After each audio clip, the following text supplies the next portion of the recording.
Live visuals अभी आप देख रहे हैं कि व्यूज़ टुडे पर, और इस समय रैली ख़त्म हो चुकी है। प्राइम मिनिस्टर नरेंद्र मोदी ने अपना एड्रेस अभी कंप्लीट कर लिया और उसके बाद अभी स्टेडियम के बाहर का आप ये नज़ारा देख सकते हैं।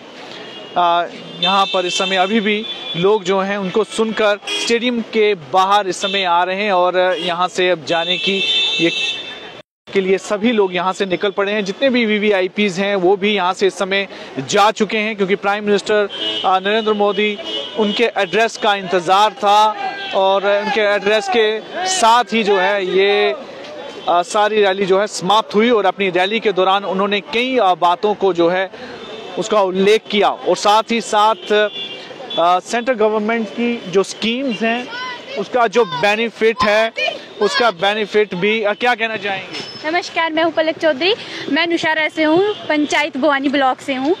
तो मैं कहना चाहती हूँ कि मोदी जी का इधर वेलकम है जम्मू कश्मीर में बहुत ज़्यादा, और मोदी जी ने हमें बहुत ही ज़्यादा फैसिलिटी दी है और ख़ास करके लेडीज़ को बहुत ज़्यादा फैसिलिटी दी है। आज मैं इधर आई हूँ तो सिर्फ मोदी जी की वजह से मैं उम्मीद में लगी हूँ और उम्मीद से मैं फील्ड वर्क देखती हूँ और आज उन्हीं की वजह से बहुत बहुत थैंक यू। उन्होंने कई महिलाओं से बातचीत भी की जिन्होंने सेल्फ हेल्प ग्रुप बनाकर काफ़ी बड़ा बिजनेस और सरकारी स्कीमों का फ़ायदा लिया। उसे देखकर क्या लगा? मुझे बहुत अच्छा लगा। मुझे लग रहा था कि मैं भी होती तो सर से कह पाती कि सर आपने इतना हमारे के लिए किया, बहुत सर ने हमारे के लिए बहुत कुछ किया है, वो हम सर का एहसान नहीं भूल सकते। खास करके गरीब लोगों को इतना बेनिफिट हुआ कि वो कहते हैं कि अगली बार मोदी सरकार। तो अभी आपने जैसे सुना कि सबका यही कहना है कि अगली बार मोदी सरकार, और जो सरकारी योजनाएं हैं उसका फ़ायदा इन सबको मिला है।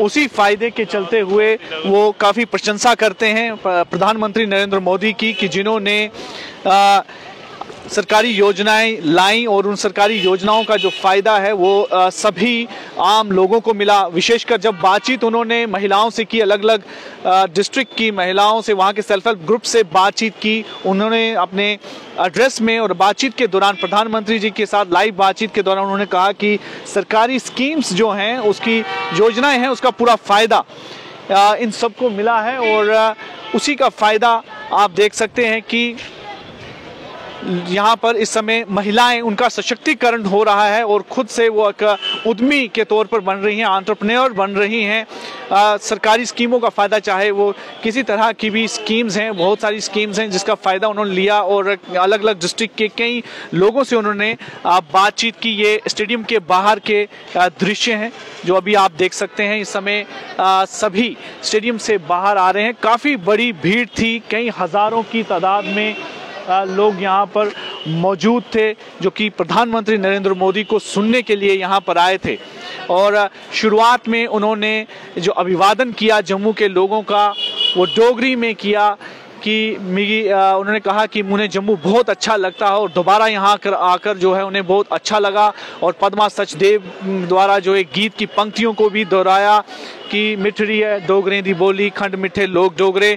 इसके साथ उन्होंने शुरुआत की और तालियों की गड़गड़ाहट साफ वहाँ पर नज़र आ रही थी। उनके भाषण के दौरान लगातार प्रधानमंत्री नरेंद्र मोदी की सपोर्ट में नारे लग रहे थे, मोदी के नारे लग रहे थे, भारत माता की जय के नारे लग रहे थे, जय श्री राम के नारे चल रहे थे। और इन सबको जो है उन्होंने इस दौरान अपना पूरा भाषण जो कि आधे घंटे से ज़्यादा का भाषण था वो दिया और लोगों से वादा भी लिया कि जिस तरह से 370 उन्होंने हटाया है और 370 को हटाने का उन्होंने कहा कि अगर आप मुझे कोई गिफ्ट देना चाहते हैं तो 370 सीट जो है वो भारतीय जनता पार्टी को दिलवाएं, उसमें मदद करें और एनडीए को 400 से ज़्यादा सीट मिलनी चाहिए। ये कुछ बातें जो हैं उन्होंने दोहराई अपने इस पूरे भाषण में। और एक हालांकि बारिश भी थी लेकिन बारिश होकर चली भी गई। उन्होंने उसका भी जिक्र किया कि इतना विपरीत मौसम होने के बावजूद भी आप लोग सब यहाँ पर खड़े हैं, इकट्ठे हैं, ये अपने आप में एक बहुत बड़ी उपलब्धि है, बहुत बड़ी बात है। दूसरे विजुअल्स भी मैं आपको दिखाता हूँ। यहाँ और भी कई अलग जगहों के विजुअल्स हैं। इस समय जीवल के ये विजुअल्स हैं क्योंकि स्टेडियम से जैसे ही लोग बाहर आ रहे हैं, ये चहल पहल जितनी भी आपको नज़र आ रही है ये सभी उन लोगों की चहल पहल है जो अभी प्रधानमंत्री नरेंद्र मोदी को सुनने के लिए यहाँ पर पहुँचे थे। ये उनसे बातचीत इस समय की जा रही है।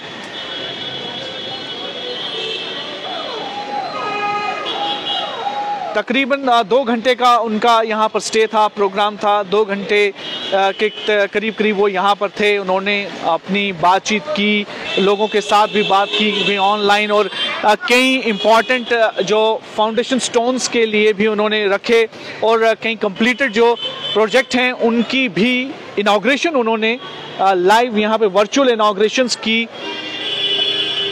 कुछ लोग भी यहाँ पर नज़र आ रहे हैं जो इंतज़ार कर रहे हैं। कुल मिलाकर एक तरह से काफ़ी जोश भरा एक भाषण था प्रधानमंत्री, जिस तरह की उनका एक अंदाज है कि लोगों के साथ कनेक्ट करने का, उसी तरह उन्होंने भाषण भी दिया और सरकार की उपलब्धियों के बारे में बात की, और जम्मू कश्मीर की जितनी भी जो इस समय यहाँ पर परियोजनाएं चल रही हैं, जो डेवलपमेंट प्रोजेक्ट चल रहे हैं, उन डेवलपमेंट प्रोजेक्ट को भी उन्होंने गिनाया और उसके बारे में बातचीत की। और एक तरह से लोकसभा चुनाव के चलते हुए आप यूँ कह सकते हैं कि ये शुरुआत हो गई यहाँ पर। एक तरह से बिगुल उन्होंने बजाया भारतीय जनता पार्टी की तरफ से कि आने वाले समय में अब जो इलेक्शंस होंगी और उसकी तैयारियों के लिए, यानी कि जम्मू से शुरुआत एक तरह से प्रधानमंत्री नरेंद्र मोदी ने कर दी है। ये साइंस कॉलेज की तरफ का रास्ता है। इस समय लोग यहाँ पर पैदल जा रहे हैं, जो लोग प्रधानमंत्री जी को सुनने के लिए आए थे।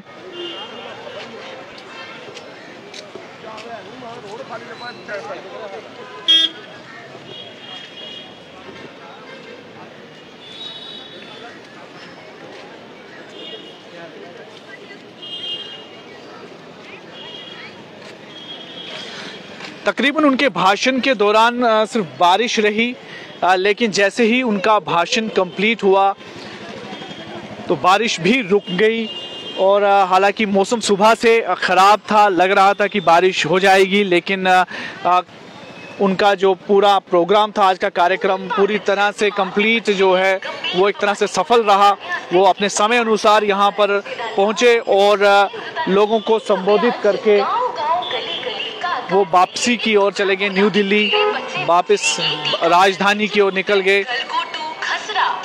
दिमागी बुखार से जानलेवा बीमारी कोला आजादी हर बच्चे दा जन्मसिद्ध अधिकार। टाइम पर टीकाकरण, टीके दा सही रख रखाव पूरी जांच पड़ताल दे बाद ही मुहैया कराए जाते हैं। सरकार दे इस मिशन की पूरी तेजी करने आगे बढ़ाने वास्ते आंगनवाड़ी महिलाएं, आशा सहयोगी ते प्रशिक्षित दाइयां ते नर्स सड़कें ऊपर आइए लोगों दी मदद करा दियां ते लोग भी जागृत होए गए अपने बच्चे की बीमारी कोला बचाने। टीके दा पूरा ब्यौरा